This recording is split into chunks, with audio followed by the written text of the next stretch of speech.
বিজয় দিবস উদযাপনে প্রস্তুত সারা দেশ, সাম্য ও মানবিক দেশ গড়ার আকাঙ্ক্ষা। এবারে বিজয় দিবস আমাদের জন্য আরো বেশি আনন্দের, কারণ আমরা আরেকটি দ্বিতীয় বিজয় আমরা লাভ করেছি এবছর। আগামীর বাংলাদেশে নতুন করে আর কোনো যেন ৭১-২৪ না হয়। রাষ্ট্র মেরামতে কতদিন দরকার জানা থাকা জরুরি জনগণের। নির্বাচনের রোডম্যাপে গুরুত্ব তারেক রহমানের।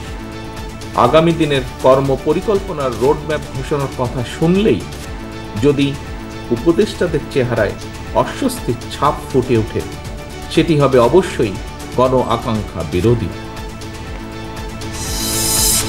মংডু থেকে আবারও রোহিঙ্গা অনুপ্রবেশের শঙ্কা। হার্ডলাইনে থাকার পরামর্শ বিশ্লেষকদের। জান্তার পাশাপাশি আরাকান আর্মির সাথেও যোগাযোগের চেষ্টা।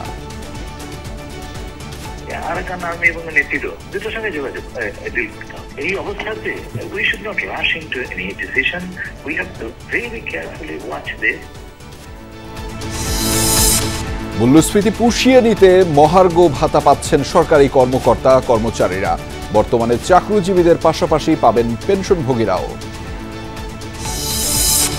প্রধান উপদেষ্টার সঙ্গে পূর্ব তিমুরের প্রেসিডেন্টের বৈঠক। নতুন প্রজন্মের প্রত্যাশাকে সম্মান জানাতে বললেন doctor Yunus. To show your support to us, Bangladesh, and also look forward to build a future together. সংস্কার সেদিন পৃথিবীটা আমার মাথায় পড়ে গেছিল। খরচে পড়াশোনা করতে, রাষ্ট্রীয় খরচে পড়াশোনা করতে সেই সন্তানকে হারাইছে। সংস্কার কমিশনের কাছে পুলিশের নৃশংসতার বর্ণনা স্বজনহারাদের। প্রাণঘাতী অস্ত্রের ব্যবহার বন্ধে তৈরি হচ্ছে প্রস্তাব। শেয়ার কারসাজির জন্য সাকিবকে আগেই জরিমানা করার দরকার ছিল, মন্তব্য অর্থ উপদেষ্টার। দুর্নীতির বিরল নজির বাংলাদেশ।